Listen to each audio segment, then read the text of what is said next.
Hi all, welcome back to my channel Vaiga. ഇന്ന് നമുക്ക് എങ്ങനെയാണ് രുചികരമായ രീതിയിൽ മീനിൻ്റെ കൂടെ കഴിക്കാൻ പറ്റിയ കപ്പ തയ്യാറാക്കുന്നതെന്ന് നോക്കാം.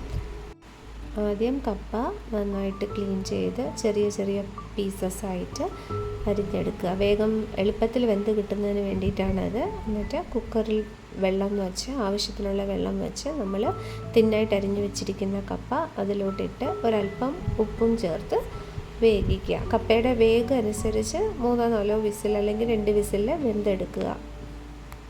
കപ്പ വേകുന്ന സമയത്ത് നമുക്ക് അരപ്പിനുള്ളത് എന്തൊക്കെയാണെന്ന് നോക്കാം. അരപ്പിന് ഞാനിവിടെ എടുത്തിട്ടുള്ളത് 1 കപ്പ് തേങ്ങ, 4 വെളുത്തുള്ളി, ഒരു 5-6 ഇഞ്ചി കഷ്ണങ്ങൾ, പിന്നെ 1 ടീസ്പൂൺ മഞ്ഞൾപ്പൊടി, 1.5 ടീസ്പൂൺ മുളക് പൊടി, 1 ടീസ്പൂണ് മല്ലിപ്പൊടി, ഇതിത്രയും ജിഞ്ചർ ഗാർലിക് ഇതെല്ലാം കൂടെ ചേർത്ത് പരുപരുത്ത് ഗ്രൈൻഡറിൽ അരച്ചെടുക്കുക. കറിവേപ്പിലയും കൂടെ ആഡ് ചെയ്യണം ഇതിൻ്റെ കൂടെ. ഈ അരപ്പ് നമ്മൾ കുക്ക് ചെയ്ത് വച്ചിരിക്കുന്ന ആ കപ്പയിലോട്ട് ആഡ് ചെയ്ത് മിക്സ് ചെയ്ത് എടുക്കുക. ഉപ്പ് പോരായെങ്കിൽ ആ സമയത്ത് ഉപ്പ് ആഡ് ചെയ്ത് കൊടുക്കാം.